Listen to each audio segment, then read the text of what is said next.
the lane. 15-10. Touchdown, Chargers.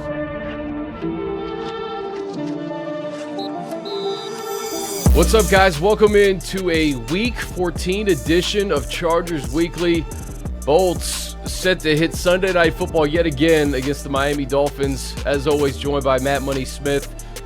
And Money, I guess it's show me time, right? You're 6-6. You haven't beaten a playoff team yet. You got two playoff teams on deck, starting with the Dolphins. Yeah, they let one, look, I feel like we keep saying it. And I think this is what's probably the most frustrating thing is they're in the games. They're in these games, whether it's the 49ers or the Chiefs or the Raiders, like so many of these games that they have let get away from them. They're in them, they can win these games. And it's just, I think that's the frustrating part. And now, like you said, you're talking about two of the better teams in the league. They do it differently. And sorry about my hair for those watching the video portion. It was a very cold morning in the water. It looks great. I think it looks great. Yeah, it feels great. I'm freezing right now, by the way. It was like 45 degrees this morning and the water was cold. But look, Miami's a really good team, like legitimate Super Bowl contending team with speed everywhere. Like, it's not just Tyreek Hill and Jalen Waddle. Mike Gesicki's a nightmare to cover. What Mike McDaniels does with the run game and what Jeff Wilson and Raheem Mostert, they got speed for days. So it's a really tough matchup for the Bolts in their current physical and, condition and their state of health. So that's why when you're watching this Raider game and you're up 10-0 and you get the turnover and you get no points out of it on that first one, now you get the pick six and it just takes the offense a half to get going or 2.5 quarters. It's like, man, you have got opportunities. And like you said, now they're in a position where they've got to win one of these two and maybe both. So they're not facing, like the next game they lose, they got to win out.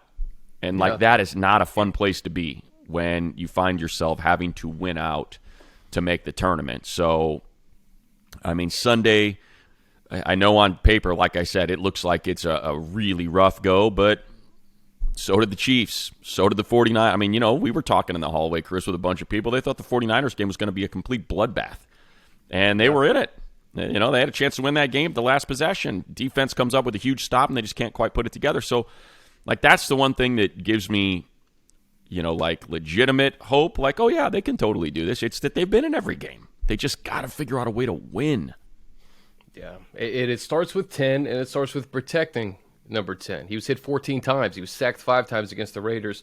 And buddy, this is such a subjective list, but I was just going through the season and the most important players on this team, and I would say Justin 1, I would say Derwin 2, and I would say Corey Linsley 3. And I'm just looking at Corey Linsley's season, right? He went out in that Kansas City game in the second half.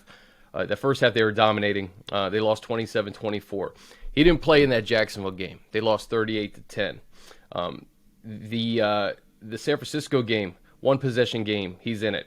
The Kansas City game, they lose by 3. He's in it. He doesn't play against the Raiders. They can't protect Justin Herbert. Like, Corey is so important to this team. And you put Joey Bosa and Rashawn Slater in whatever order you want to put them into. Yeah. But I just feel like, hopefully they get good news on Corey because he really is the one piece they cannot afford to lose across that line.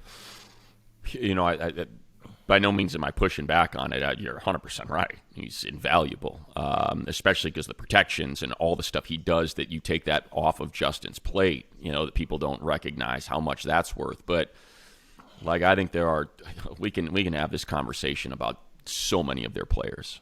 Just think about that pass on 4th and 9 to DeAndre Carter. If that's Mike Williams and not DeAndre Carter on the outside, if that's 6'3", wins every 50-50 ball, not, and I'm not trying to take a slight at DeAndre. I mean, it's just reality, not 5'6" on the outside fighting a 6'1" Nate Hobbs corner like DeAndre Carter.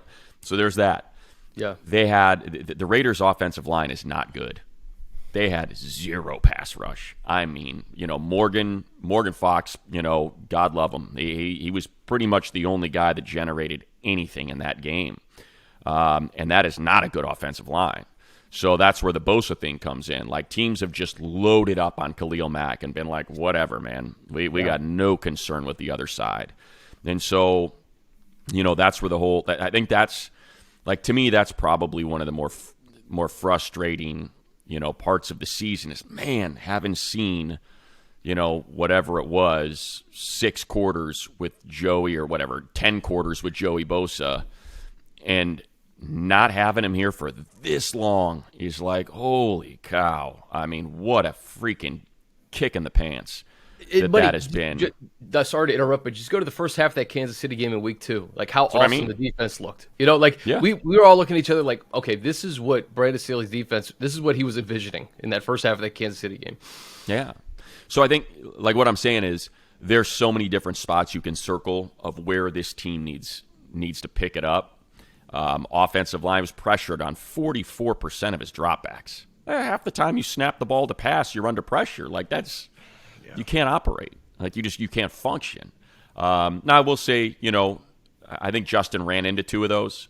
I think he could have, peeled out and rolled instead of trying to climb in the pocket right into the arms of Chandler Jones. I think, it's I don't know who it was that asked the question of Staley, but I thought it was great, and it's exactly what I was thinking is you have to run the ball. Like, you've got to figure out a way to run the ball. You can't have Josh Kelly and Austin Eckler averaging 4.5 yards per carry and run them 12 times. Like, you keep dropping Justin back, and this is what it's going to look like with this offensive line. You've got a 6th-round pick at left tackle, a guy that wasn't, the 53rd man on the roster. He was like one of the last additions to the practice squad in Foster Sorrell, at right tackle. And you're talking about Chandler Jones and Max Crosby. Zion's dealing with his shoulder. Will Clapp is a break glass in case of emergency for Corey Linsley. And Matt Filer, when you're in that position, like, okay, you're one guy. It's pretty hard. It's a pretty hard deal. So against Miami, look, we know what Miami looked like. Was it last year or was it the year before? I can't remember. A couple years ago, I think they played Miami in Miami. They're playing that same defense, and it's the same defense the Patriots run, and it's something that has really given Justin some issues. Where they got 6, 7 guys all mugging gaps and lined up, and you got to figure out where it's coming from, and they're dropping some and rushing and overloading, and against an offensive line that's really struggled. I'm anxious to see how they attack it because it's not. Yeah, I would really love to see the run game get going. It's a good defense. It's not a great defense. So, hopefully Corey can make it out there. It would be a huge return if he's able to do that. Of course, his health is paramount and first and foremost. If he's in concussion protocol, you don't want him taking any half steps to try to get out there with that. So I hope he can. I hope Trey can make it. It doesn't look like he's going to be able to. But it's going to be a challenge. And I think, like I said, I think there's so many different spots we can circle. If only that, that there's just so much attrition on this roster. It's really hard to put into words. And I know this is what everybody always says. I guess I kind of sound like I'm making excuses. I'm not. I'm just saying, look, it's not just one part. There's so many different spots you can circle and say, man, how much better would this thing look if that was there? Yeah. They got to play better with the guys they have, no doubt. But, I think we realize what Trey Pipkins has become because he's a guy they desperately need. And like you said, he didn't practice on Wednesday. You guys should just check the practice reports as we tape this. It's a Thursday morning. Derwin James, they had a walkthrough on Wednesday, so it was an estimated injury report. Derwin James did not practice with a quad. Hopefully that's not a concerning issue. Monitor that. Sebastian Joseph Day was hurting after that game with the knee, and he's your best run stuffer, I think, at this point. So if you lose him, you're already the worst in the league. And what I think is going to happen, they didn't run the ball at all against the 49ers, I think with good reason. I think the flow of the game, and they needed to get points quickly. You better believe they're going to run Jeff Wilson and Raheem Mostert a bunch on Sunday and then take their shots with Waddle and Hill. So I'm a little nervous about that run game of Miami's because you mentioned it a couple of weeks ago. It's like, hey, Josh Jacobs, of course. We saw what he did. You got Derrick Henry the following week.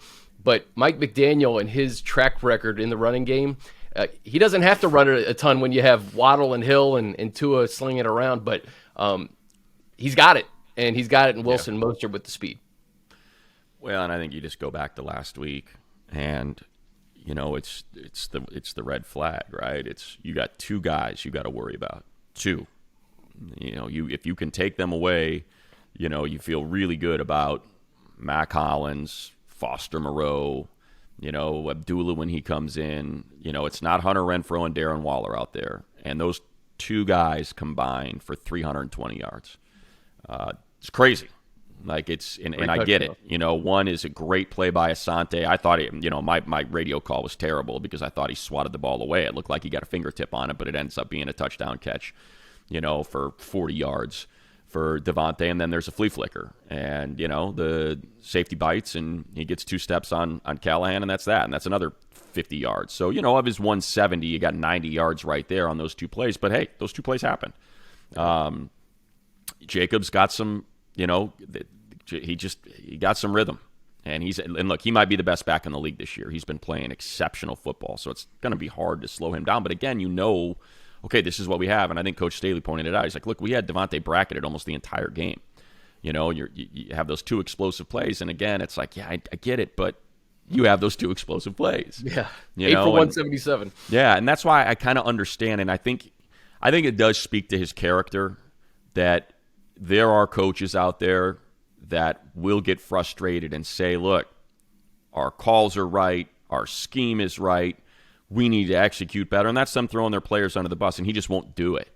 And so I credit him for that because, you could do that. You can make excuses and say I'm out there with, 2 practice squad guys and someone we claimed off waivers on our defensive line and someone who was supposed to play middle backer but instead is now playing edge. And he doesn't do it, and again, I'll credit him for that because he knows it doesn't matter. Those are the guys you have to work with, so you better build them up and try to figure out how to win with them. But it has certainly been challenging, and it's unfortunate. It is unfortunate that it's been this amount of injury and this amount of attrition that this team has had to deal with. You got to overcome Slater. All right, we'll plant Sawyer here, and we'll be able to run away from him, and we'll try to just protect him as best we can. And they were able to do that for a little bit there. You lose Bosa, and okay, we got to blitz more than we thought, and but to lose what they've lost, to lose both Pipkins and Slater, and Lindsley, and and on the defensive side, 7. And now if Joseph Day is out, 8 defensive linemen. Man. Like, it's crazy. Like, it's untenable. But again, I think what's most frustrating is they're in the games. Like, they are in the games. And I think that's where some of the questions about scheme and play calling are going to raise their hand because they're in the games. And I think you have to credit the scheme and the play calling because they're even in them, but then you get frustrated because you can point to 1 or 2 plays. With the Raider game, it was the third quarter. It's like, and that's not scheme. That's Austin for 14 yards, fumble, cash it in for 7.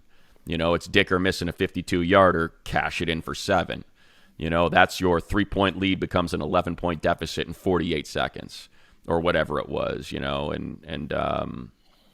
that's rough. And, I think they got some help too. I think that's the one thing to remember is like everyone's pointing out, well, they would have been able to control their own destiny because the Jets lost and the Patriots lost and they would have been the 7. And it's like, yeah, well, those losses still help them. It's not like those losses don't help them. So thankfully the Jets were able to, come up short against the Vikings and the Patriots, got blown out. So hopefully that holds and a lot of their schedule tends to get tougher from here. So it's I know I'm kind of talking in circles, but I'm just trying to. No, but now it's on them, Money. Because now it's on them. And again, all the injury stuff, totally get it. They're the most injured team in the NFL, or one of the 2 or 3 most injured teams in the NFL. But these are their 6 wins, right? The 3-9 Broncos, the 1-10-1 Texans, the Browns, the Cardinals, the Falcons. Who am I missing? The Raiders. And the Raiders. Week 1. So all those teams are under 500. So it's actually, this is perfect. This is perfect. If you belong in the playoffs, you'll beat these teams coming up. You'll beat the Dolphins and you'll beat the Titans, or you'll at least split and hopefully get to 10 wins and see if that tiebreaker is in your favor. So, we can talk about the injuries, and it's terrible. I'd love nothing more than to see Rashawn Slater and Joey Bosa and all these guys. The low-key thing you mentioned, too, that 49ers game, when you lose Covington and Abonia, I mean, that was the run. Yeah. That was just a dagger to them when we talk about the run. And you brought up something, too, that I wanted to get into. The third quarters. The third quarters over the last 5 games, I think they have a total of 3 points. Yep. A total of 3 points. 3 points. They have to figure out a way, especially against a team like Miami, who's going to score 27 to 35 points on Sunday. They have to figure out a way to score in the second half, score consistently, and come out of halftime with a little bit of juice, because that has definitely hurt them in this last stretch. They've won some of these games, but either take yourself out of it, or you're close, but fourth quarter you can't sustain it. And look, it's, again, I mentioned Miami, the challenges they present, and they're good against the run. The Chargers are not a good running team. They're not very good against the pass, and they allow a lot of points. So they're bottom 10 in points allowed. You can score against this defense. The problem is, are they going to make you one-dimensional because of how good they are on offense? They are a top 5 offense. They are 4th in scoring. They're top. I don't know where they're at in yards, but I'm assuming they're up there. I know in passing they're way up there because of Tyree. Yeah, they're 2nd in passing. And they are, where are they at in rushing? Yeah, rushing they're at 89.7, but they're much better than that number suggests. They just don't have to run. They don't have to because they have these explosive plays. So slowing down, again, Gesicki, Waddle, and Hill is going to we know what it was like. We faced Hill. We've seen Hill twice a year for the last 5 years. So it's like we know what that looks like. It's not easy. Turnovers. They won the turnover battle against the Raiders and weren't able to cash it in. The one that they coughed up, the Raiders cashed in for 7. The 2 that they got from the Raiders, they were able to get 3 points out of. That's a problem. I don't know what it is in third quarters because, again, this third quarter was weird, right? They had points that they left on the table, and who knows what would have happened with that drive, but it's a 14-yard gain, and you're pushing toward midfield, and you're feeling pretty good about the rhythm. The Raiders miss a field goal before the half, so you're up 13-10. Here's your first possession. Now we've ripped off an explosive play for almost 20 yards, and the ball gets coughed up and turned over. Okay, now next drive, managed to move the ball a little bit. Now let's get 3 on the board, and let's get back into this game. Let's cut the lead to 1, and bang, missed field goal. So at least in that third quarter, they were able to move the ball. It wasn't, your 3 and out kind of offense. So maybe that's a little bit of encouragement that I'll take out of that. But you're right. I think it's 4 total touchdowns this season in the third quarter in 12 games. It's crazy. Like and especially the way that this defense is getting run over. They're just going to wear down by the end of the game. Well, that was the thing in the third quarter this past Sunday is that, it was like an 8-minute drive that spilled into the fourth quarter. So it's like not only did you have that kind of nightmare start to the second half, then the defense was on the field forever because Josh Jacobs was just getting 5, 6, 10, 5, 5, Yeah. And the thing that I think, again, just I keep using the word because I think it's the right word. I think what's frustrating is then this team will come alive. It'll come alive in sort of moments. Like at the end of that third quarter, at the end of in the fourth quarter. I was looking at the wrong game there. In the fourth quarter, bang, they score 7. Now they're on the Raiders' side of the field, and like when you go through, take the San Francisco game out of it, but now you look at the Chiefs, and it's like, oh, okay, we got a touchdown in the fourth quarter after totally getting shut out in the third. It's like, God, it's just you're chasing. You're constantly chasing. Make the fourth quarters the third quarter, and then, if you can flip those 2, I think you'll find yourself in a much more tenable position to come out with wins. Yeah. It's just, we've talked about the slow starts too at some points. Those popped up. Then it looks like they kind of remedied those. it's just a matter of playing a complete game against a playoff caliber opponent, and they're going to have an opportunity to do that over these next couple of weeks. I've heard, I think Bill Barnwell was talking about it yesterday, and I heard Ben Zolek of The Ringer talk about it the week of the Niners game, just how good the Dolphins are in the middle of the field. Like Tua in the middle of the field, if he has success there, it's a wrap. So I'm looking at the linebackers, Tranquil and Murray, and if they're able to kind of control the middle of the field, it'll be a tough day for the Chargers. So, the explosive plays, yes, with Waddle and Hill, but it doesn't matter who's going over the middle. Tua has seemed to kind of own that part of the field throughout the entire season. And it's no secret. I mean, I love Tua coming out of Alabama. I hit his receivers in rhythm. He's got that subtle explosiveness. Doesn't have the biggest arm. Isn't the most mobile guy, but he is.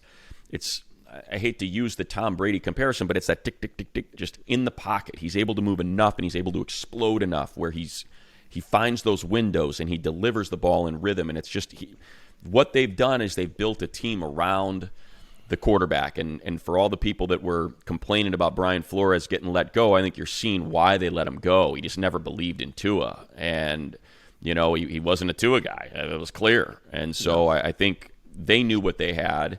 And, McDaniels knows what he has. And I think they've built a team around his strengths. And he, for all of the Charger fans that want to do the Tua versus Herbert and, we got over on the Dolphins. And, yeah, I think if you ask the Dolphins, could we do it over again? Of course they would take Herbert. I mean, it's nothing against that. I appreciate the Tua's in the MVP conversation, absolutely. But the guy's got Tyreek Hill, Jalen Waddle. He's got Mike Gesicki out there. It's a pretty different situation than Herbert's faced this year. But I even hate that conversation. It doesn't matter. I hate the it guys too. aren't going to get traded for each other, so it does not matter. They're both really good players. Like I said, let's just appreciate them both, really right? Exactly. Can we not just Tua appreciate both out. of these guys, man? Yeah. It's ridiculous. I think for it's all such the a people ridiculous conversation that were trying to bury him, I was like, dude, guy's good. He's hurt. He busted up his hip, something fierce. He's got no offensive line. He doesn't have any real weapons. Waddle was hurt his rookie year. Just give him a minute. He's a good player, and you're going to see it. He's going to look really good at SoFi on Sunday. So I hate that whole thing, that this is a Tua versus Herbert thing. It's not. The circumstances could not be more different, this year for these two players. But they will be tied together, inexorably for the rest of their careers, which is fine. Yeah.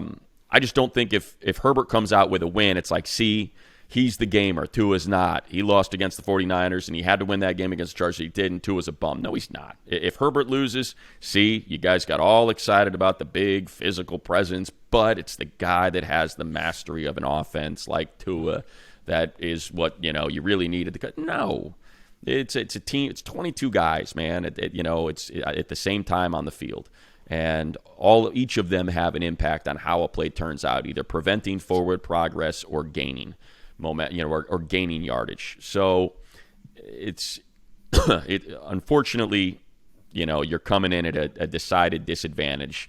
It looks like the Dolphins might be a little banged up. I know Teron Armstead's been a little banged up this week. That'd be a huge loss. Yeah.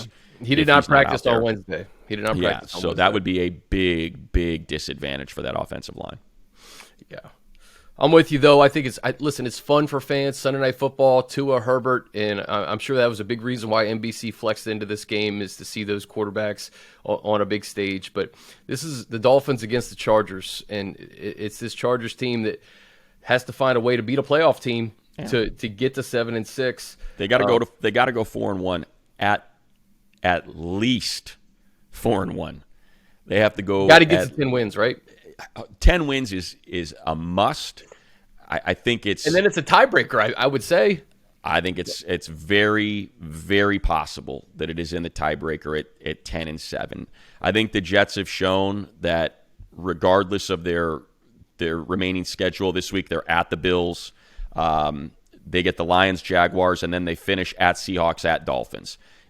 I don't think there's any reason to count them out of any of those games with the way that defense has played, as well as that defense has played. And you get the Patriots, and, the Jets and the Patriots are now done with one another. The fact that the Patriots get the Cardinals and the Raiders, In their next two, they might be able to build a little bit of momentum and finish the season out. Bengals, Dolphins, Bills. And maybe they have some, and who knows what the Bills are going to look like at the end of the year, if they're still fighting for the division or if they're, if they can take a game off in week 17. So that's an issue. And those are the two teams that are in front of them. That's just for the 7. The Dolphins at 6 and the Bengals at 5, they're too clear. I mean, too clear with 5 to play in the loss column. That would lead me to believe you got to win out, in order to try to overcome them. And now, unfortunately, the Chargers have slipped in the conference standings, so they don't have the tiebreaker anymore. They're 4-4. Patriots are 5-3. Jets are 5-4. Dolphins are 6-2. Bengals are 5-3. In the conference. So you're not going to win the tiebreakers. No. You have to go 4-1, maybe 5-0 to punch a ticket in. All right, guys, quick break. I want to introduce you to Ultimate Chargers. It's the free-to-play next-level fantasy football game. Open packs, collect players, pick your lineup, and crush the competition. Ultimate Chargers. Play now inside the LA Chargers app. Play the Chargers Picks Now game. The official LA Chargers Pick'em contest is where you predict the game outcomes for a chance to win a Chargers jersey. Check out the free-to-play Chargers Picks tab in the LA Chargers app to play. And for every game this season, when the Chargers defense gets an interception, you can score a free chicken sandwich when you buy one at your local Popeyes. Visit chargers.com/promotions to learn more. How about, and we haven't talked about the teams behind them, right? But I'm just saying, the Raiders beat the Rams. They're 6-7. All right. And it's not like, San Francisco be tough. The Chiefs, week 18, they may not have anything to play for. And how about the Pittsburgh Steelers? Like, the Pittsburgh Steelers have a Lamar Jackson-less Ravens team. They play the Panthers. That Raiders-Steeler is like a loser-leaves-town game. You play the Ravens again, and then you got the Browns in week 18. So I'm not saying that those guys are going to win out, but they certainly are putting a little pressure on the teams that are trying to get into that 7th seed right now. So not only do you have... Chris, I would not be the least bit surprised if the Steelers went out. It would not look at the schedule. Me. Mike Tomlin is the best damn coach. He is so good. When you look at the way they started. Did you see him at the podium yesterday? He was talking about December football. Yeah. He's like, we apply the pressure. It's like we 100%. apply the pressure. Yeah. 100%. But they are 2-6 in conference. So they would have to win out, go 7-6 in conference, and be part of a tiebreaker situation. And look, they won the tiebreaker last year, right? They ended up punching their ticket in. So, it's not good. It's not. You think about the way they lost to the Jags, the Seahawks game, and it's just like, holy cow. We knew that we'd be looking back at some of those going, yeah, there it is. That's the one you circle. And, I know I'm not trying to not spread hope here, that's for sure. I mean, I think they can do it because, like I said, they're in every game. They're in all these games that they lose against good teams. Kansas City twice, San Francisco, the Raiders last week. They are in these games. They got blown out twice, the Jags and Seahawks, and they were just weird, lifeless games. But I think you put it best.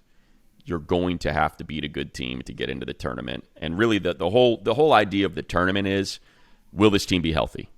Because if this team is healthy when the playoffs start, okay, look out. Because we know what it looked like through 6 quarters. So, that's the sad part of it, is if they lose these next 2 and then just freaking rout their final 3 games, against the Colts, the Rams, and the Broncos, and Joey Bosa's out there with Khalil Mack wrecking shop, you're like, man, why do this to us? Why make them 9-8? And everybody's healthy, and you're like, missed it by a game again. So I got faith in the coaching staff. I would love to see him run the ball a little bit more and figure out a way to kind of lessen the pressure on that offensive line and Justin Herbert, or just tell Justin he has got to start rolling out, man. Hey, we're taking this snap. You're going to roll every time. You're going to roll left on this play. You're going to roll right on that play. You cannot stand in the pocket because it's not going to hold up. Not with this group and not with teams not respecting the run. I mean, dude, there were plays against the Raiders when I went back and watched it. They're rushing 3 against 5, and the pocket's collapsing. Yeah. 3 against 5. Cleveland Ferrell was just a spy. So they're rushing 3. He's standing there making sure that Herbert doesn't take off, just kind of moving into the lane where he would be able to take off, and the pocket's still collapsing. So what's his Chandler Jones had half a sack this season going into the game. Half a sack. 3 sacks. And then you have Bradley Chubb, you got Jalen Phillips, and we have our old friend Melvin Ingram in town on Sunday. So they are. It is not a fun bunch. It is not a fun bunch. That's for sure. So it's look. Again, you've said it. You've got to beat a good team, and these are good teams. Ingram's got 6 sacks. Phillips got 5 sacks. Chubb just showed up and has 2.5 sacks in his 4 games he's played with them. And they just got, because the way that they get after you, they got 29 sacks. I mean, and they are all over the field. Manny Agba, Raekwon Davis, Christian Wilkins got a sack and a half from the interior. So does Zach Seiler. You got 2 sacks for your safety, Brandon Jones. You got 3 sacks for linebacker Jerome Baker. Like, they are all over the field because that's what they do. They're just throwing 6 at the line, dropping out 2, and you don't know where the 4 are coming from. And that's tough for Foster Sorrell, Jamari Sawyer, Zion Johnson, rookies in this league that are trying to figure out what games are they playing. It's going to be a really tough go for that offensive line. So what's the key? How do you attack this? Mike Williams will be such a big piece to this if he can go, because you can't match the speed of Tyreek Hill and Jalen Waddle, but at least you have a big bodied guy who can get those 80-20 balls, as we always like to say. You have Keenan out there. Austin's going to have a great game, but I really feel like Mike Williams, man, he's got to go. And you want him to be right, but to match that offensive firepower, you need 81 out there. Yeah, I normally they don't turn the ball over. They score a ton of touchdowns. I think you said it earlier. I think the path is you're just going to have to trade punches and try to win on offense. Their defense will give up some plays there. They're going to have to figure out how to crack that code and probably outscore them. I felt that way about the Raiders. We talked about it. We said in the Raiders game, get some turnovers, and you're going to probably have to outscore them. And they weren't able to do it, and they lost 27-20. I think that's kind of the key. You're probably going to have to score 28 points to beat this team. Can you do it? That's going to be the way it happens, because I just don't. 7 of those points came from the defense, Exactly. Bryce Callahan. That's what I mean. 6. So, yeah. You get a ball, you get a turnover in the high red zone, and you can't get any points out of it. It's a 3 and out, essentially. It's a 4 and out. They went for it on 4th down. Your other turnover you convert into a touchdown because it's a pick 6. Your offense, you don't even, you take care of it yourself. So the problem is, Tua's got 5 picks. They've only fumbled the ball 7 times, so they don't turn it over. That's the problem. The Raiders turn it over, and they did, and they were only able to get 7 out of it, on the pick 6, and weren't able to get anything out of that turnover deep in the Raider territory. You take that, and then you combine that with the pick 6, and now you're at 14-0, and you can really start rolling. But unfortunately, it's really hard to take much from this Niners game because the Chargers don't have the personnel that the Niners have on defense. But the Dolphins did give the ball away a couple times. They were 0 for 7 on 3rd down.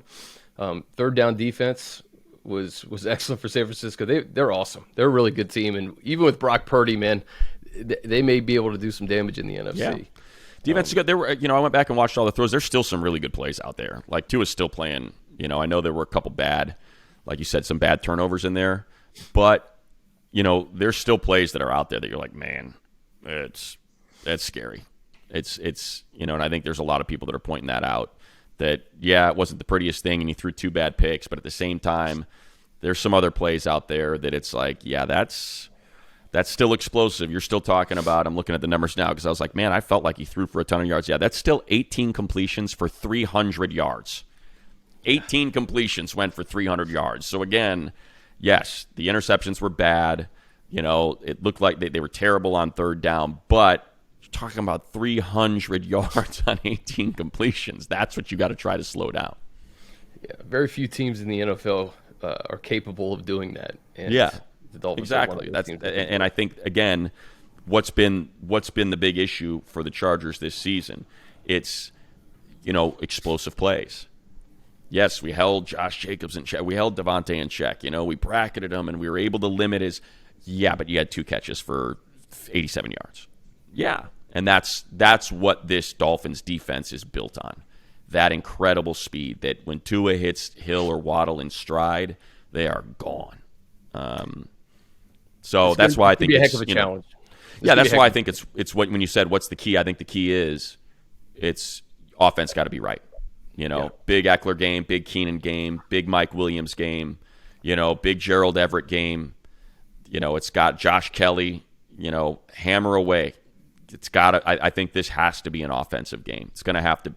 They're going to have to figure out how to win a game this season by scoring points. Well, I guess it would be their second, right? They had to figure out how to score points against the Texans because the defense let them back in the game and the offense shut down in the third quarter. But they need to score points.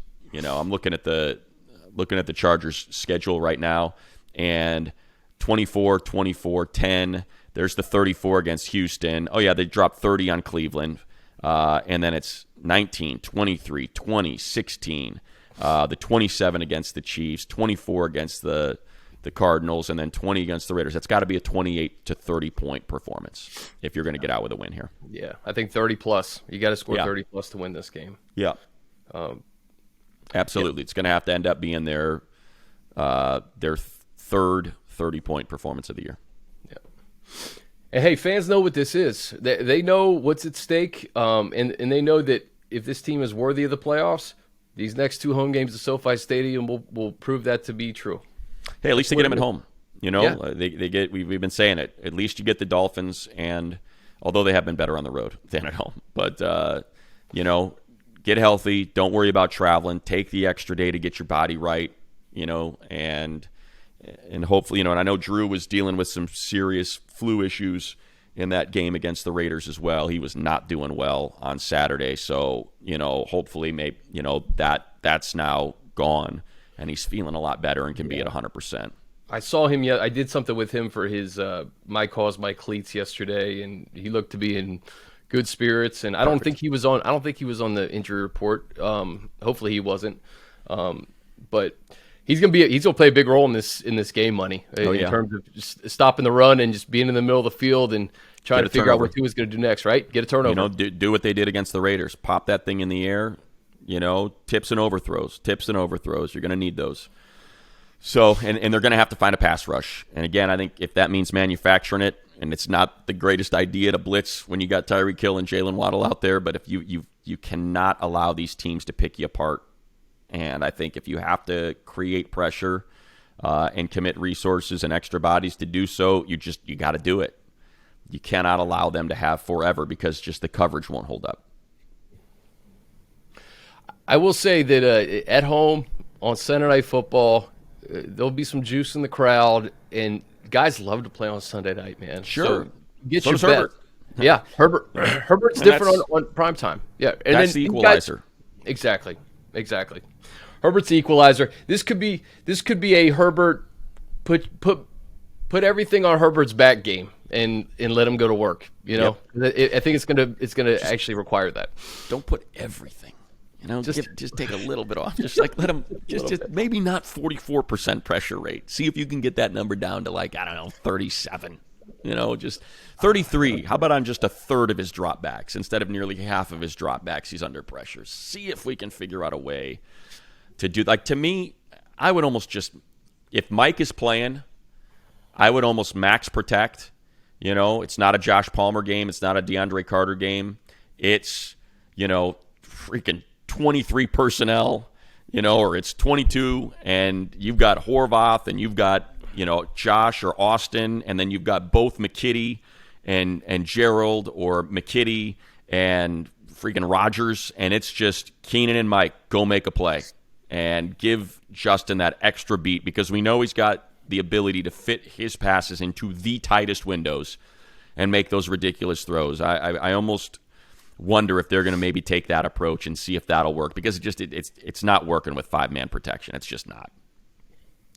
What about, and again, it's all about the defense, and they kind of dictate how you play. But do you remember last year, Sunday Night Football against the Steelers, where Justin was just running all over the field? Man. Like maybe that's a wrinkle. And again, I think a lot's contingent on his ribs and how comfortable he feels doing that. But like unleashing him as a runner, man, he's a really, really good rusher. He can run the ball. 100%. He's just got to do it more. Maybe some design runs. I don't know. He's got to do it more, and I think he's got to be. Look, I'm not the guy that's got to get hit by a 250-pound linebacker, so by no means am I saying, hey, you got to go out there and sacrifice yourself, because I'm sure it does not feel good getting into that car crash. But, there's that play in the game last week where he slides short of the sticks, and there were another 2 yards there, and he still could have slid. And I think that's sort of that's the next progression for him. It's, hey, we do not want you putting yourself in a position of peril. Your health is of paramount importance to this team. You have to protect yourself first and foremost. But, let's look at these plays and let's remember, hey, instead of being in, because most of those runs are second down runs, and it's like instead of being in 3rd and 2, let's be in 1st and 10. Because then we can open up the playbook a little bit more. 3rd and 2, we're limited, and let's go 1st and 10. So just get those, make sure you know where the sticks are, because the second you start that slide, everyone's got to back off. If they think you're about to start the slide, they're going to back off. So just know those extra 2 to 4 yards are there. Let's go get them. Let's go get them. All right, man. Well, hey, I'm hoping a week from today, we'll be talking about the 7-6 Chargers going up against Derrick Henry and the Titans with a lot on the line. But yep, 100%. Got to take care of business. It'll be fun. I'm looking forward to it, man. What's your appetite level for Sunday night games? You guys like those in the booth?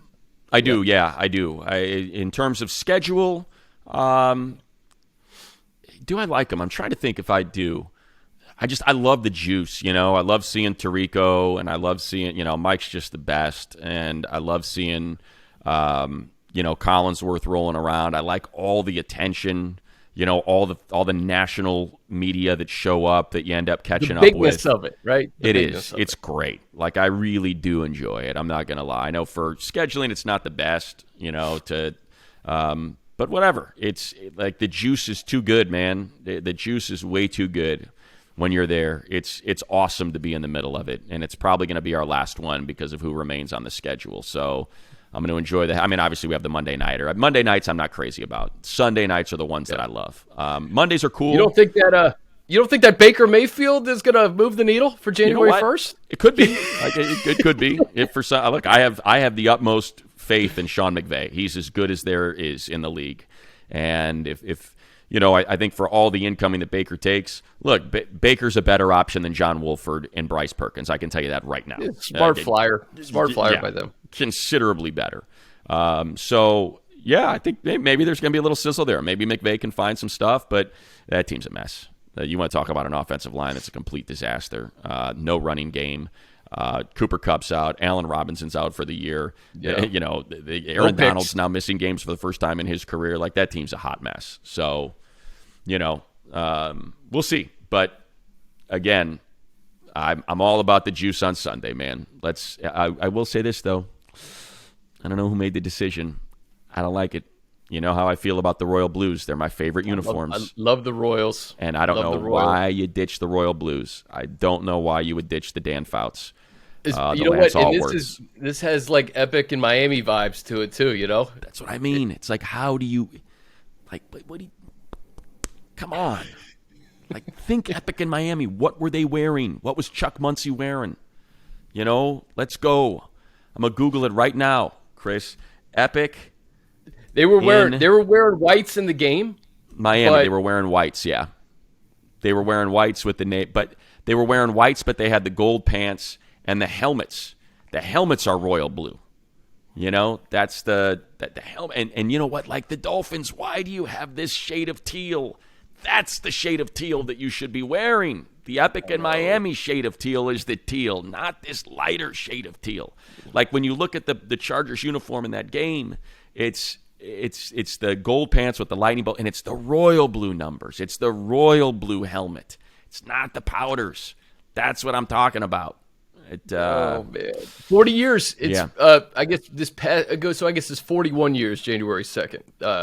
This is the Epic in Miami. But the what now? Would have been It would have been 41-year anniversary is January 2nd, 2000. Yeah, January 2nd is this past year was the 40th anniversary. This past year was 40.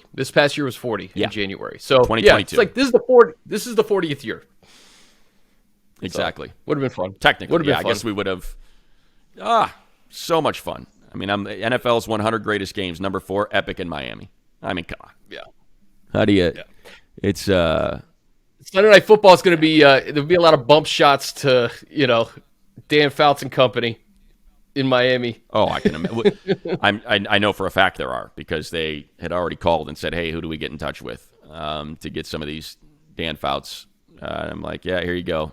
Reach out to Levine. He'll hook Jason, you up." He's got you. All right, dude. Well, hey, it'll be fun. The box score right now. Fouts. Let's see. Where is it? Let's get to it, baby. I'm trying to get to the bang. Here it is. God, what a great season that was. I remember watching that game on TV, and I was like, this is so good. It was money. Coincidentally, this may need to be the score for the Chargers to win. Right? Exactly right. It may have to be 41-38. It may have to be 41-38. Muncie had 120 and a tug. Fouts had 433 and 3 TDs. I mean, jeez. It's freaking awesome. Yeah, 41-38. Oh, good stuff. Let's get a repeat. Let's get a repeat of the Epic at SoFi. Let's do it. All right, bud. Look forward to seeing you on Sunday. Fans, look forward to seeing you guys. Bring it. It's going to be a good one. For Money, I'm Chris. This has been Chargers Weekly.